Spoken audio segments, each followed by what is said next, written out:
में तपती जमीनों पे सजदे, सफर में वो घोड़ों की जीनों पे सजदे, चट्टानों की ऊंची जबीनों पे सजदे, वो सहरा बयाबां के सीनों पे सजदे, अलालत में सजदे मुसीबत। When certain politicians and the media use the term muscular liberalism, that's just another word for racism and Islamophobia.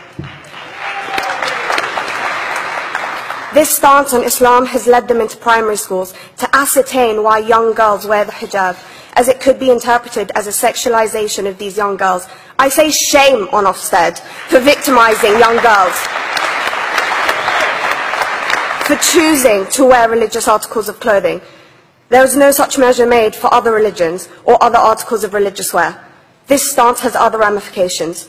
It signals to the British public and emboldens groups such as EDL, BNP and other fascist and racist groups that women are oppressed by Islam, are made insubordinate to the men that supposedly force them to wear it, and that it is the job of the British state to liberate us.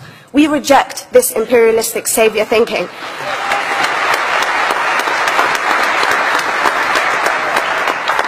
And I am here to state for all people who choose to practice their beliefs openly that we are not oppressed by our faith.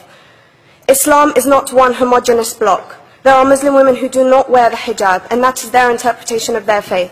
The Quran beautifully states, La ikraha fid deen, which translates to, there is no compulsion in religion. My faith has given me the right to choose 1,400 years before the Universal Declaration of Human Rights told me I could. A fun fact for you, conference. My dad didn't want me to wear the hijab. I chose to. Those of faith, thank you. Those of faith should have the right to choose to wear their articles of faith. Sikhs wearing the turban, Jews wearing the kippah, or Christians wearing the crucifix. Practicing my right to freedom of expression through the hijab empowers me and other women like me to know that we are able to make decisions for ourselves. Through the hijab, women like me feel empowered to overcome the social expectations of sexualization that is relevant and has currently resulted in many cases of anxiety and worse. I can speak for myself and others like me. At school, I was able to focus more on the thoughts that were running through my mind than how good I looked to the world. The NUT has supported a woman's right to choose when it comes to pregnancy. I want conference to support my right to wear the hijab.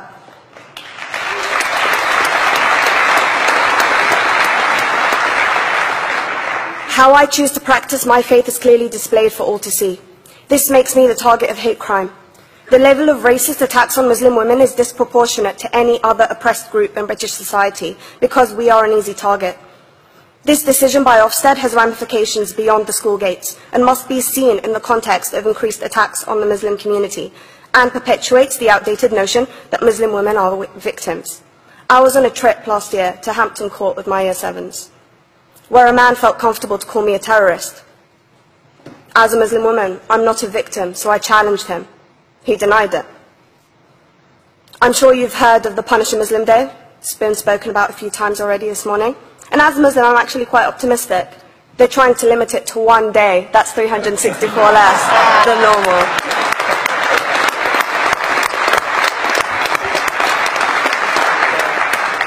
But let's be clear, conference.